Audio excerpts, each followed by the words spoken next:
I'm Cynthia James, and this network is about changing lives one woman at a time.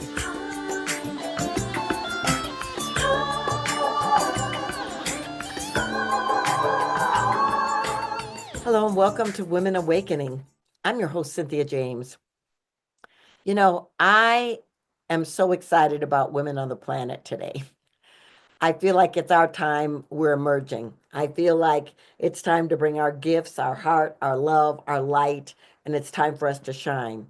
So I get the opportunity to introduce you to women that inspire me. These are change makers. These are women that are making a difference because they have found their niche in the world and they're daring to step out and bring it not only for themselves, but to support other people. And so I guarantee you, we do this every week. Every session will give you tidbits and tools and things to take you to a higher place. We do it every week. We're on all the platforms: Spotify, iTunes, iHeart, Spreaker, Amazon, video on YouTube. Look for Women Awakening with Cynthia James. Subscribe, share the videos, come back every week and meet a new woman. You can also go to cynthiajames.net. That's my website. And you can join my community. There's all kinds of gifts and there's all kinds of things going on in my life that you can be a part of. So today I have a guest.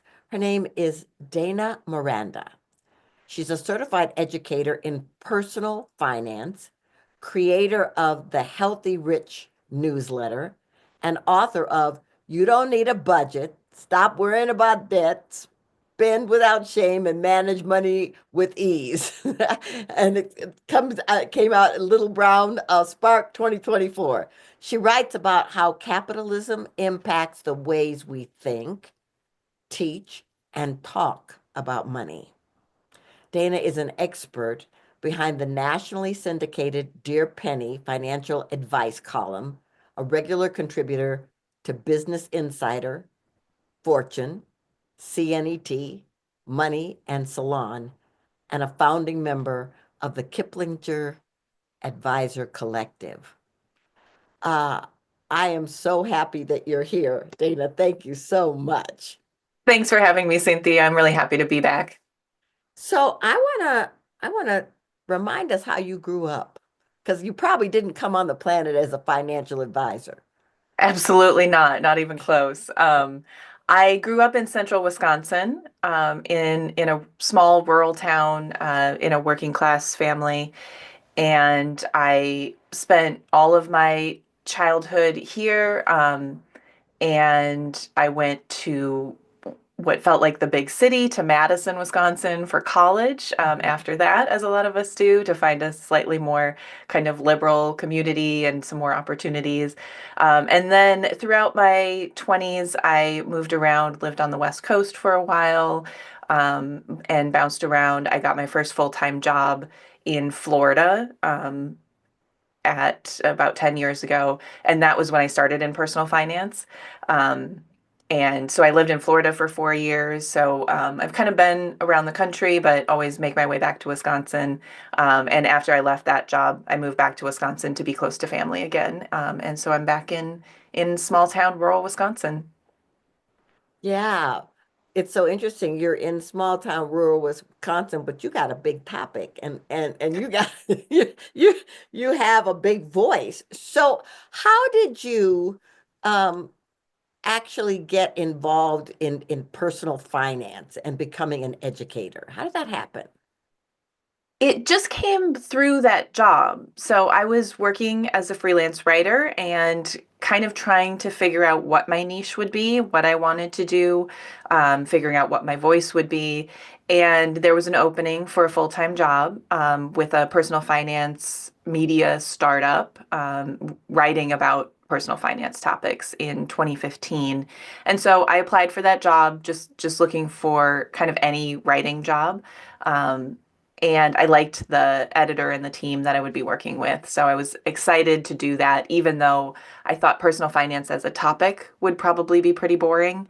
I always thought it would be boring. It seemed really intimidating, growing up in in a small town, in a working class family. It's not a big topic that we talk about. We don't talk about wealth building and making your money work for you. We don't talk about investing and kind of exciting things. So money management just seemed kind of cumbersome and boring. But it seemed exciting to have a full-time job as a writer.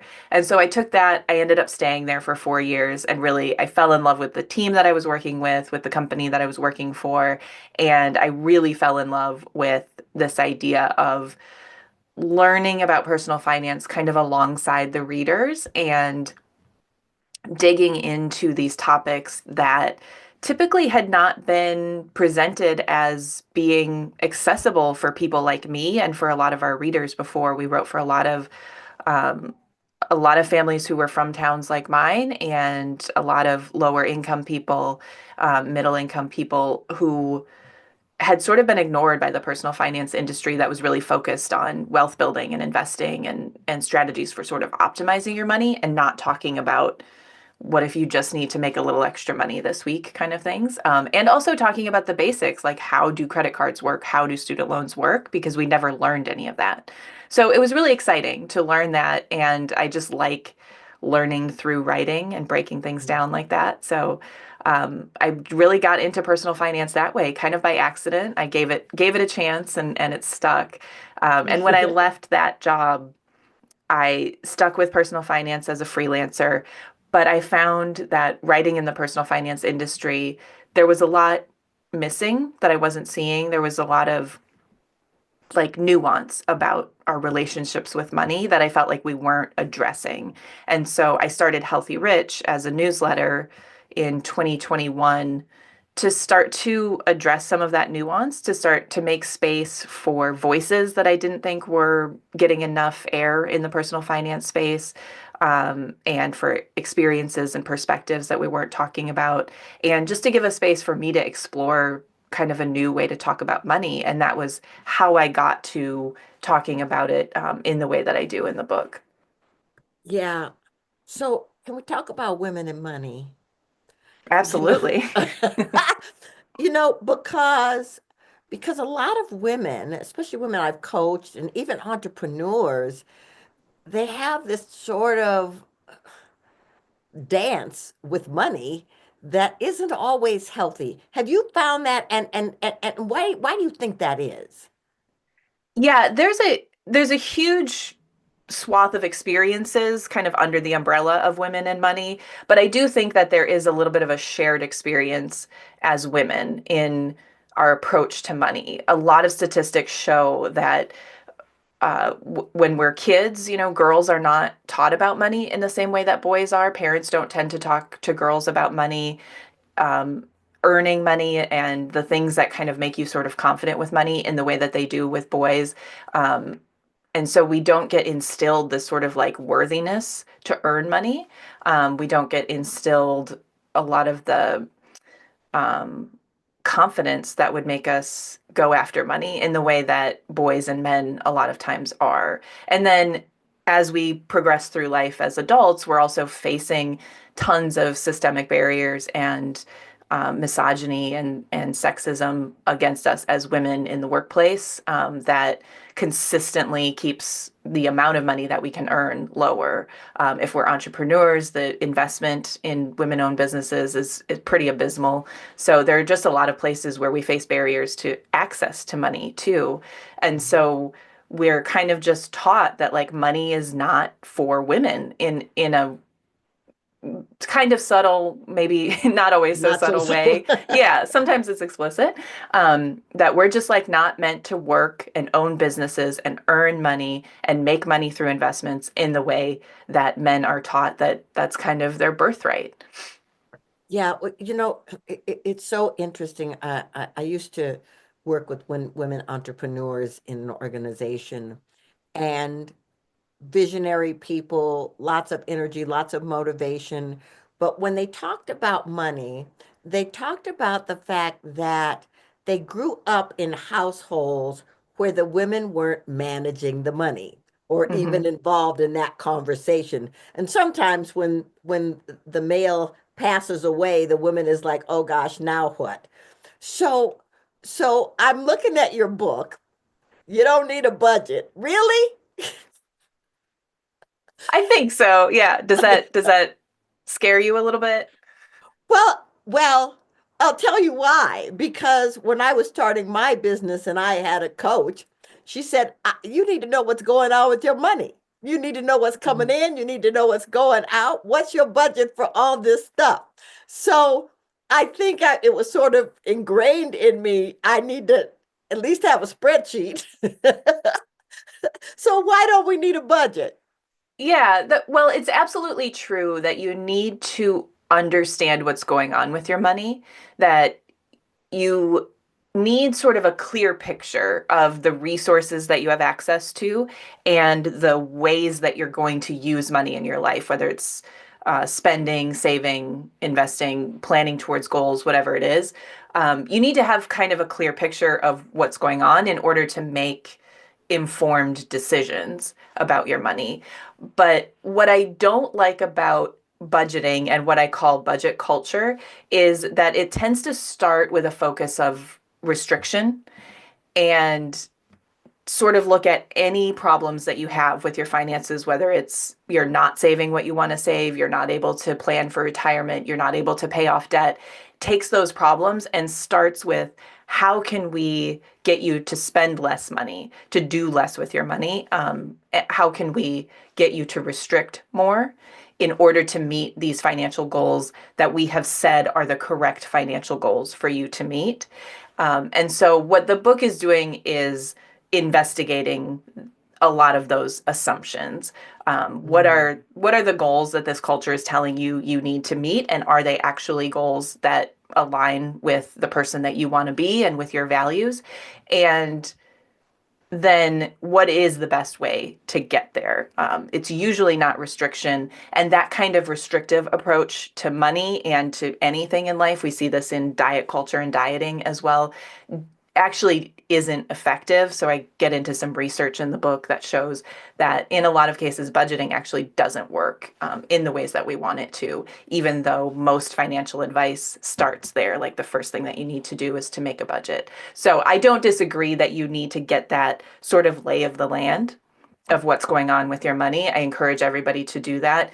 But I don't think that planning for where you're going to spend every dollar and then constantly sort of thinking about how can you spend less and wondering whether kind of you're worthy of however you want to spend money is not really a healthy way to do that. And do you think capitalism and the way in which our culture works has impacted the way we think about it? Very much. I think that budget culture exists because of the structure of capitalism that sort of sets us up to have to work to earn money to buy the things that we need to live a life because we don't just have access to the resources we need. We allow kind of a minority of people and entities in our country to hoard those resources, and then we have to either borrow from them in the form of debt to access them. We have to pay them, for food and housing and everything that we need to live a life. So because capitalism sets up that kind of baseline relationship with money, the kind of financial advice that we receive and the way that we teach people to approach money is to kind of appeal to that financial system. And it's to achieve the goals that that financial system rewards. But Mhm. a lot of people are realizing that the goals that capitalism rewards are not in line with what a lot of humans want to actually be doing with their lives. And they don't help us lead kind of the healthiest, most fulfilling lives too. So we have to start to break down what that system is expecting of us. And I think starting with the kind of personal finance advice that we're getting on how we're supposed to be relating to money day to day is a really good place to start. Yeah, so what you're talking about is the title of your newsletter, Healthy Rich, right? So give me some examples of what healthy rich, healthy wealth looks like. Yeah, When I conceived the newsletter title, I don't think I even had a super clear definition of that. It just to me came to me as the flip side of like filthy rich. The way we talk about being filthy rich just sounds terrible. It sounds very capitalist. It sounds like, the goal that someone would set in the 80s. Like that was what you wanted to be, was filthy rich, which it felt like, okay, you've got a lot of kind of dirt on your hands in the way that you achieve this wealth. Um, and healthy rich isn't necessarily about accumulating wealth. That is kind of a goal, again, that capitalism rewards, and it's not the goal that I necessarily say that people need to strive for. But it's about feeling wealth in your life, in the people around you, in the way that you're spending your days, right? Wealth that is not necessarily um, monetary, and using money to support that life, if that makes sense, rather than Mhm. making the money the goal itself. Right. Um, Thinking first about the experience that you want to have day to day or year to year, kind of across your lifetime, and thinking about how you can use money to support that so that you don't have to constantly be thinking about achieving a financial goal, or kind of in conjunction, a career goal or professional goal, something like that. Yeah. So it's really putting the vision and what you want to experience before the accumulation of money. So, I don't know. Are you married in a relationship? Do you have children? I don't have any children. I am in a relationship. Yeah, I've been with my partner for 14 years now. Okay. So, how do people approach the money conversation with a partner so it's healthy? That's such a big question. And there's some really great experts that approach that specifically too. From with the work that I do, I talk a lot about kind of figuring out your personal relationship with money and trusting yourself, and figuring out what works for you by quieting kind of the noise of the larger culture.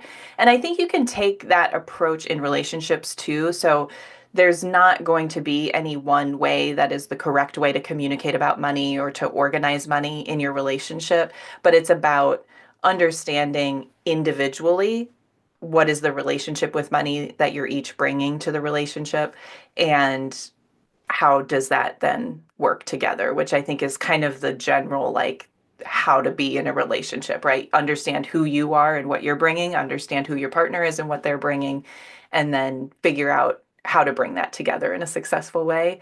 Um, I think, like anything in a relationship, it requires constant communication. A lot of times people think you can have like the money talk. We'll figure out who's going to pay for what, how we're going to organize money, how we're going to plan for the future, and what our goals are, and then we're done. But it really has to be an ongoing thing, because our relationships with money and our engagement with money is a daily thing that has the potential to change day to day as our experiences change and our goals change. So that conversation has to be ongoing as well. Yeah. And especially I think when people come from different backgrounds in relationship to money, you know, that ongoing conversation becomes important because when stressors come in, when things come into the relationship, then it's going to bring up some of those old ways of being. So I think it's important. And so for you, did it feel easy to have that conversation or did you have to think about it? In my relationship, it's been pretty easy. We kind of have just an ongoing openness about money. We combined our finances early, really without question. It just made more sense and was easier for us to manage money that way. And we come from similar socioeconomic backgrounds, so I think that's helpful too, because we come with that kind of aligned perspective about what money is for us.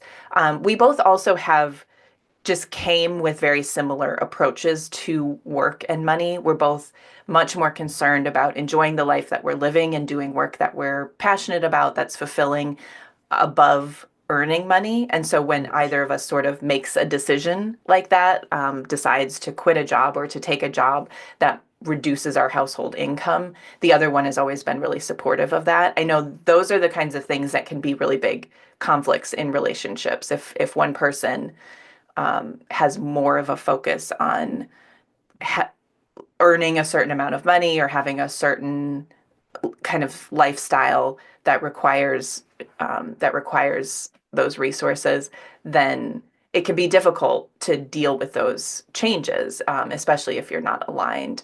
But I don't think it means that you can't. I think a lot of people make it through that. You just have to talk through it.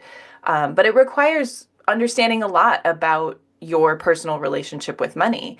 So you really do have to start there and come to understand and be able to articulate what you want out of life, what you want out of work, and what you want money to support so that you can take that to a conversation with your partner and understand where you're both coming from. Yeah, that's beautiful.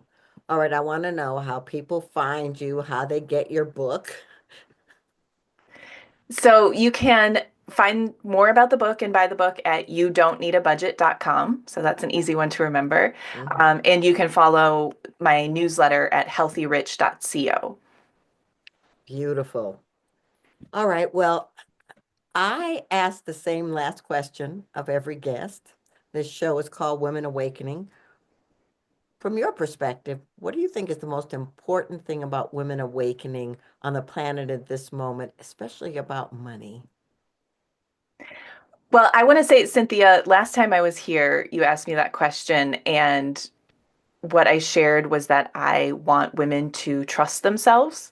And was so impactful. I was taking that with me. I took that into writing the book because I was just starting to write the book when I talked to you, and I've been saying that as the main takeaway for the book on most podcasts. But since I've already said that here, I want to add that I think it's really important when you're facing a challenge, with a financial challenge in particular, to rather than looking to an outside source for what your next steps should be, to ask how things work so that you can understand the full picture of what you're dealing with. So you can understand kind of the financial products that you're dealing with. I mentioned like how credit cards work, right? Rather than asking a question like how to pay down credit card debt fast and taking somebody's method to do that.